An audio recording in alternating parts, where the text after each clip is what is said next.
सर्वसामान्य लोकांचा आवाज उठवण्यासाठी आपण सुरू केलेलं चॅनल आहे. या चॅनलच्या माध्यमातून तुम्हाला काय बोलायचं असेल, तुम्हाला काय सांगायचं असेल, तुम्हाला व्यक्त व्हायचं असेल तर तुम्ही चॅनलची लिंक तुमच्याकडे असेल, नंबर पुढच्या काळामध्ये तुमच्यापर्यंत पोहोचतील, तर तुम्ही या चॅनलवरती जरूर व्यक्त व्हा. तिथं तुम्हाला जरूर संधी मिळेल. सरांनी पण, बाळ सरांनी पण या कार्यक्रमाला अतिशय म्हणजे कुठल्याही माझा त्यांचा संपर्क न होता सुद्धा हा कार्यक्रम साजरा झाला. अदरवाईज एखाद्या महाविद्यालयात एखादा कार्यक्रम घ्यायचा म्हणजे किती अडथळे असतात, किती अडथळ्यांची शर्यत असते आम्हाला चांगलं माहिती आहे. परंतु बाळ सरांनी आणि इतर सर्व प्राध्यापक वर्गांनी पण खूप सुंदर हा कार्यक्रम इथं आयोजित केला. त्या सर्वांचे मी चॅनलच्या वतीनं खरंच मनपूर्वक स्वागत करतो आणि चॅनलवरतीही त्या सगळ्यांचं स्वागत करतो की हे चॅनल सामान्यांचं चॅनल आहे. आपल्या चॅनलचं टॅगलाईनच आहे, जनतेने जनतेसाठी जनतेकडून चालवलेलं चॅनल. तर या चॅनलसाठी आपण सर्वांनी योगदान द्यावं, आपण सर्वांनी या चॅनलला आपलंसं करावं. हे स्वराज्य आपलं आहे एवढी आशा व्यक्त करतो. आणि ज्या भगिनींना, ज्या बंधूला माझ्या ट्रॉफी मिळालेली आहे त्यांचं खरं कौतुक करतो. त्यांची जबाबदारी वाढणार आहे. त्यांना पुढच्या वेळेस होणाऱ्या काव्य वाचन स्पर्धेमध्ये चांगल्या पद्धतीनं सहभाग नोंदवावा लागणार आहे, प्रयत्न करावा लागणार आहे. आणि ज्यांना मिळाली नाही त्यांनी त्याच्यापर्यंत पोहोचण्यासाठी प्रयत्न करायचे आहे. पळून जाऊ नका त्याच्यापासून. आता काय आपल्याला मिळालं नाही, पुढच्या वेळेला आपण याच्यामध्ये जायचं नाही असं काही करू नका. इथं जर नसेल, दुसरीकडे कुठं असेल सर्च करा किंवा आपल्या महाविद्यालयात नोटीस येत असतात तर त्याच्यामध्ये तुम्ही जरूर सहभागी व्हा.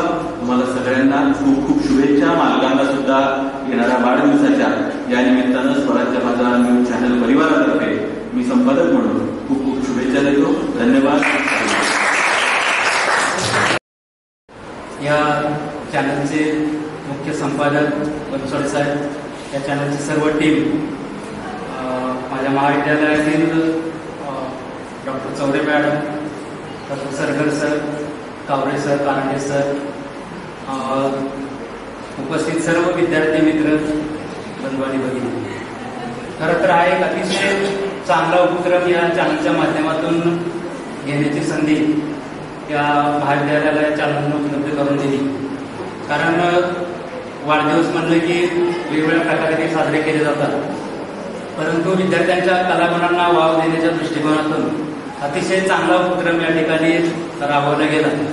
आणि निश्चितच इथून पुढच्या काळामध्ये आमच्या विद्यार्थ्यांच्या मध्ये काव्य वाचनाची स्पर्धेच्या माध्यमातून काव्य वाचनाची आवड निर्माण होईल. मुलं या ठिकाणी लिहायला लागतील, वाचायला लागतील. समाजापर्यंत तुमची मत मला व्यक्त करण्याचा एक प्लॅटफॉर्म या चॅनलच्या माध्यमातून मिळाला. याबद्दल मी या चॅनलला धन्यवाद देतो. माननीय प्रशांत मालकांच्या वाढदिवसानिमित्त महाविद्यालयामध्ये आम्ही काय उपक्रम या ठिकाणी राबवत असतो आणि त्याचाच एक भाग म्हणून आता हे चॅनल आणि आपलं महाविद्यालय एकत्रित या ठिकाणी पुढच्या काळामध्ये आपण निश्चितपणे विविध उपक्रम या ठिकाणी साजरे करू. महाविद्यालयामध्ये आम्ही विद्यार्थ्यांच्या कलागुणांना वाव देण्यासाठी विविध उपक्रम घेत असतो. तर त्यामध्ये निश्चितपणे इथून पुढच्या काळामध्ये आपल्या चॅनलला आम्ही इन्व्हाइट करू आणि आपल्या माध्यमातून हे समाजापर्यंत पोहोचवण्याचं काम आपण करावं अशी मी अपेक्षा व्यक्त करतो. मालकांच्या वाढदिवसानिमित्त त्यांना दीर्घायुष्य लाभो अशी मी सदिच्छा या ठिकाणी व्यक्त करतो. कारण त्यांच्याच मार्गदर्शनाखाली आमचं हे युनिट अतिशय चांगल्या रीतीनं कार्यरत आहे. ज्यावेळी पुढील काळामध्ये तुम्ही महाविद्यालयामध्ये याल त्यावेळी निश्चितपणे जास्तीत जास्त विद्यार्थी आपल्या चॅनलशी या ठिकाणी जोडले जातील. आम्ही या चॅनलच्या माध्यमातून या ठिकाणी समाजापर्यंत चांगलं कार्य जे आहे पोहोचवण्याचा प्रयत्न करू.